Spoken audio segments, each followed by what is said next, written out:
নমস্কার বন্ধুরা, শীত প্রায় শেষের দিকেই চলে এসেছে এবং আমরা প্রায় ফেব্রুয়ারির মাঝামাঝি সময় চলে এসেছি।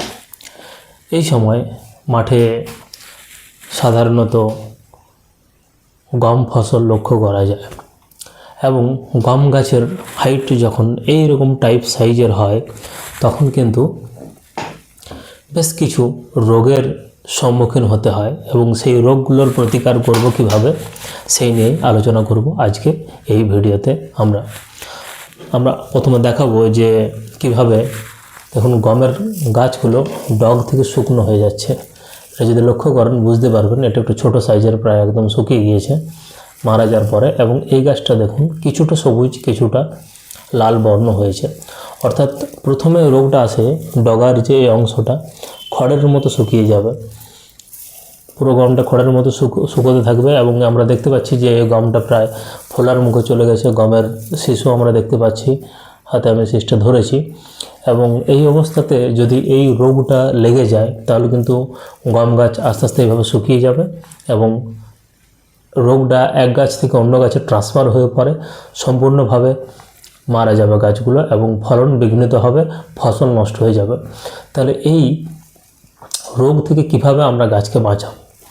যখনই আমরা লক্ষ্য করব যে ডগার এই অংশগুলো আস্তে আস্তে সাদা হচ্ছে এবং সাদা হয়ে সেটা শুকিয়ে শুকিয়ে নিচের দিকে নামছে, এটা কিন্তু প্রথমেই সমস্ত বিলে দুম করে ছড়িয়ে যাবে না, আস্তে আস্তে এক দুটো গাছে প্রথমে রোগটা লাগবে এবং সেই লক্ষণটা দেখে আমাদেরকে কিন্তু প্রস্তুত হতে হবে একটা উন্নত ফাঙ্গিসাইড দেওয়ার জন্য।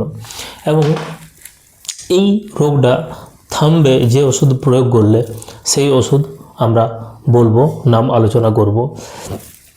অর্থাৎ এই অবস্থাতে আমাদের এই লক্ষণ যদি দেখতে পাই আমাদের তুরন্ত উচিত সঙ্গে সঙ্গে একটা হাই কোয়ালিটি ফাঙ্গিসাইড ইউজ করা।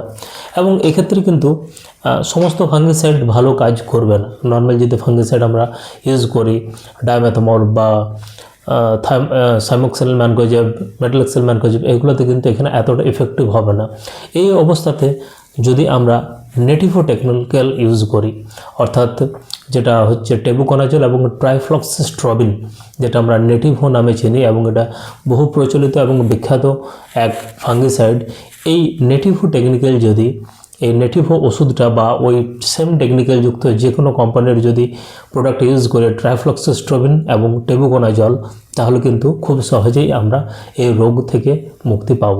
এবং এই ফাঙ্গিসাইড ইউজ করার পরে যখন রোগটা থেমে যাবে, গাছের সেই বৃদ্ধিকে পুনরায় ফিরিয়ে আনার জন্য আমাদের প্রয়োগ করা উচিত 15 গ্রাম প্রতি 15 থেকে 16 লিটার ট্যাঙ্কি জলে জিঙ্ক, এবং এর সঙ্গে ইউজ করা উচিত 0050, কারণ প্রায় ফলন আসার মুখেই চলে এসেছে।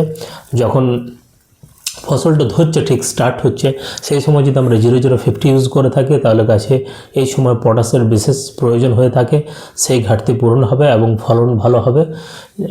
অর্থাৎ প্রথমে আপনারা রোগটাকে আগে থামাবেন নেটিভো টেকনিক্যাল দিয়ে, পরে বা ট্রাইফ্লক্সিস্ট্রবিন, টেবুকোনাজল যে কোনো ওষুধেই থাকুক এই সেম টেকনিক্যাল প্রয়োগ করুন, আপনারা এই রোগ থেমে যাবে। এবং তারপরে একটা ভালো উন্নত গোত্রের পিজিআর, জিঙ্ক এবং 0050 একবার প্রয়োগ করুন, তাহলে দেখবেন আপনার গাছ সবুজ হয়ে গেছে এবং পুনরায় ফিরে এসেছে আগের অবস্থাতে। ধন্যবাদ বন্ধুরা।